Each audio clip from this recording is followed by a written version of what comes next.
fait comprendre dans quelle période on est, nous, les chrétiens.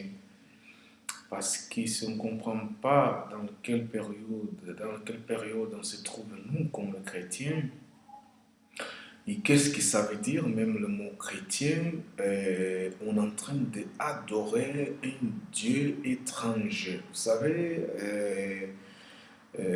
qu'aujourd'hui, il y en a aussi des chrétiens religieux. Mais les chrétiens, ce n'est pas un religieux. Les chrétiens, c'est quelqu'un qui a des relations avec Dieu par moyen du Seigneur Jésus-Christ. Et ça, c'est aujourd'hui quelque chose qui devient de plus en plus compliqué parce que toute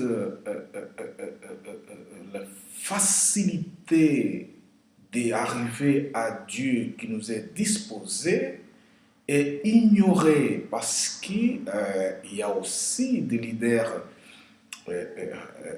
disant chrétiens, mais qui au fond sont des leaders religieux qui enseignent mal par rapport à la foi chrétienne. Il faut que vous le compreniez qu'on est dans la période de la foi et plus dans la période de la loi.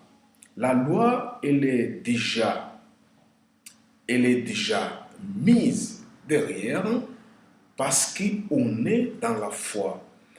Et qu'est-ce que c'est la foi? La foi, c'est croire en des choses qu'on ne voit pas.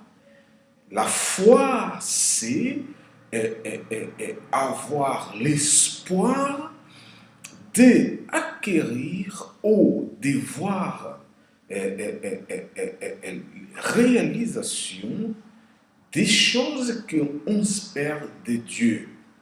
Mais ça, pour arriver jusque-là, il y a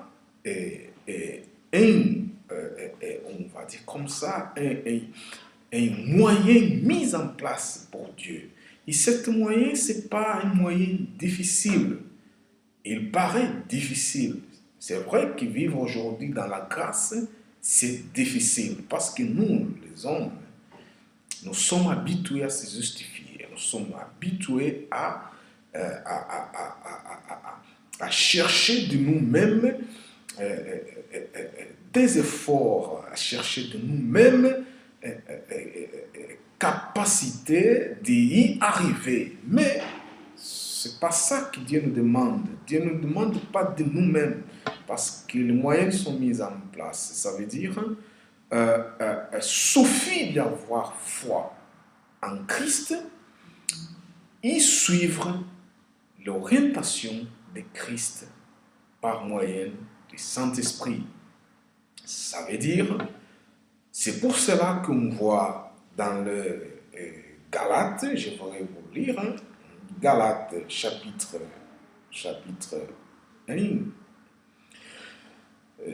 3, verset 1 qui dit, apôtre Paul, il a vu quelque chose d'étrange dans l'église de Galates. Et pourtant, l'église de Galates, c'était une église chrétienne.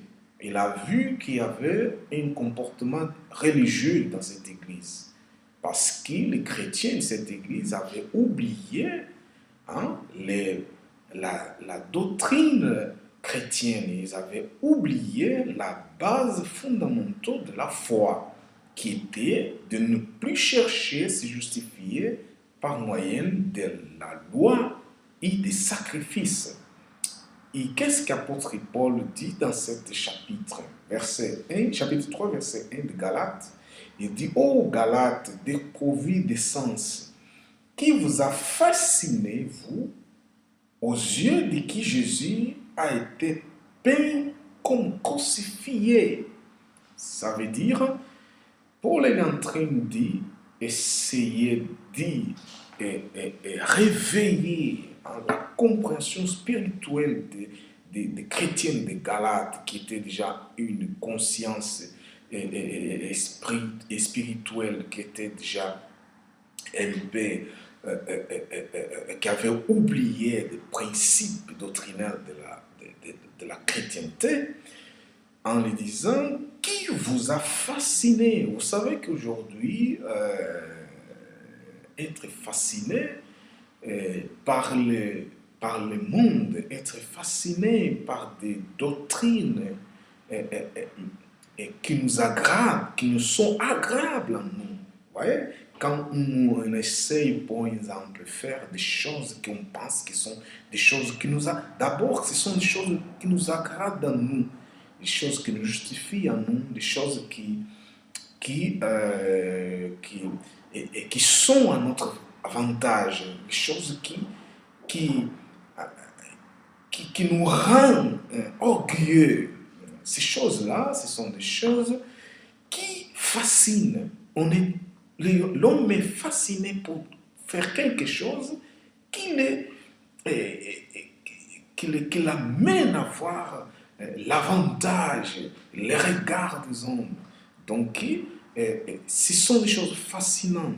De ces choses-là, les chrétiens des Galates, ils avaient oublié la foi pour aller chercher de nouveau la loi, chercher de nouveau des sacrifices, parce que dans les sacrifices, ils avaient de comme se justifier en disant c'est par ma force, c'est par mon sacrifice que j'arrive à faire Dieu à changer de son regard envers moi. Et c'est par mon sacrifice, par ce que j'ai fait, que je fais Dieu accepter de faire ma volonté. Donc, c'était une fascination. C'était une fascination. Par exemple, quand tu te mets à des jeunes, on voit aujourd'hui plusieurs pasteurs évangélistes, prêtres, qui disent, écoute, pour moi arriver jusque-là, il fallait que je fasse un jeûne de autant de jours. Par rapport à cette jeûne, Dieu m'a dit ça, Dieu m'a écouté et Dieu a réalisé ça. Qu'est-ce qu'il y a? Est-ce qu'on est plus dans la justification de soi-même ou on est dans la foi? Ce n'était pas la foi en fait, c'est le jeûne. C'est le jeûne, c'est son sacrifice, c'est plus la foi. Donc c'est pour cela, Paul, il reproche les Galatiens en les demandant qui, aux Galates dépourvus de sens, parce qu'il n'y a pas de sens. Et il n'y a pas de sens restant dans la loi de sacrifice et disant qu'on est dans la foi. Parce que la foi, c'est la grâce. Ça veut dire rester dans ce que Jésus a fait pour nous. Laisser Dieu réaliser son œuvre en nous par moyen du Seigneur Jésus-Christ. Jésus-Christ a tout fait. Ça veut dire, nous, on va croire à ce que Christ a fait pour nous. Et on va, parce que la foi, c'est l'espérance aussi. Donc, on va avoir l'espérance de recevoir, de voir Dieu à concrétiser dans notre vie ce qu'il a promis en Christ Jésus-Christ. Donc, c'est ça la foi. Donc, il n'y a pas de sens disant qu'on est chrétien, mais restant dans la loi du sacrifice. Il n'y a pas de sens. C'est pour cela, Paul, parce que c'est le sacrifice que vous faites. Je te montre pourquoi il n'y a pas de sens. Parce que le sacrifice que vous faites, Jésus, il a déjà fait. Christ a déjà fait ses sacrifices. Et pourquoi Christ a fait déjà ses sacrifices? Christ a déjà fait ses sacrifices afin que nous bénéficions de toute bénédiction de Dieu qui se trouve dans ce que Christ a fait pour nous. C'est pour cela, toi, si tu fais des sacrifices pour obtenir quelque chose de Dieu, ça veut dire que ce que Christ a fait pour nous n'a plus valeur. Vous comprenez ça? C'est pour cela que Paul dit aux Galates que vous êtes dépourvus de sens. Parce qu'il n'y a pas de sens quand on est on est dans les justifications de soi-même. Donc, il dit qui vous fascine, qui vous a fasciné. Aujourd'hui, on a des prédicateurs, on a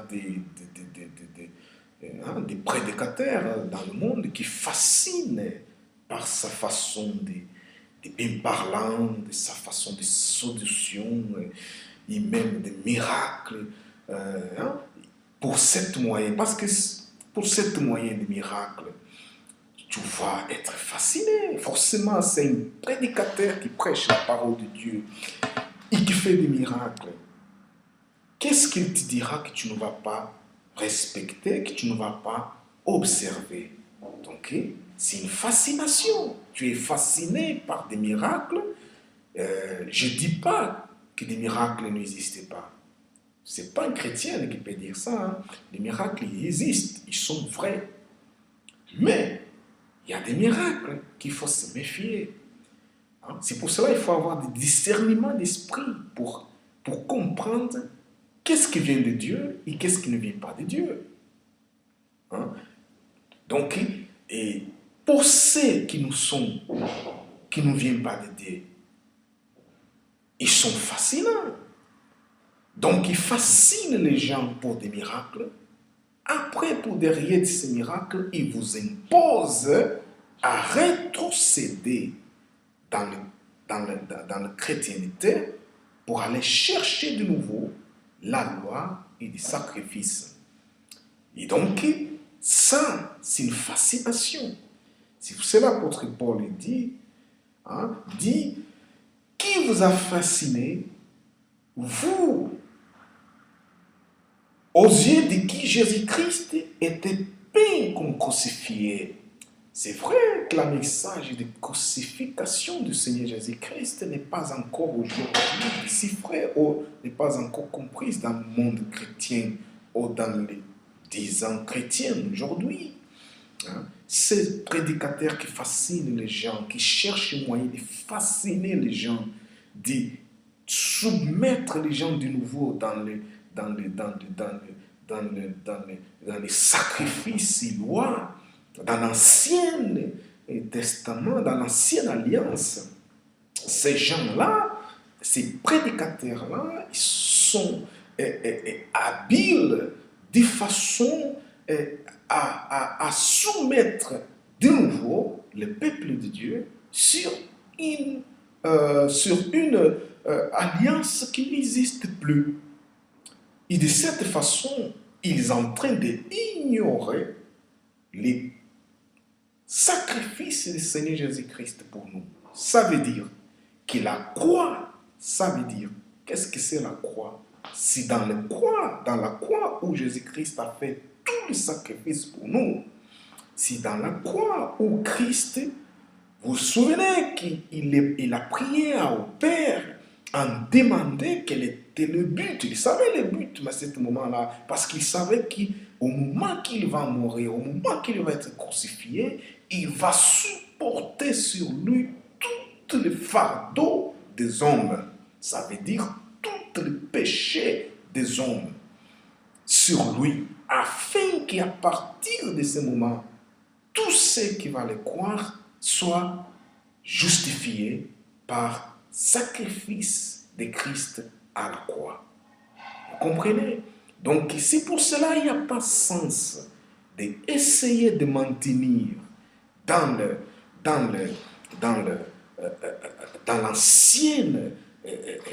l'Ancien Testament, dans l'Ancienne Alliance, à travers de la loi et des sacrifices, et en disant que vous êtes chrétien. Il n'y a pas de sens. Un chrétien, c'est quelqu'un qui est justifié par Christ. C'est quelqu'un que Jésus-Christ habite en lui.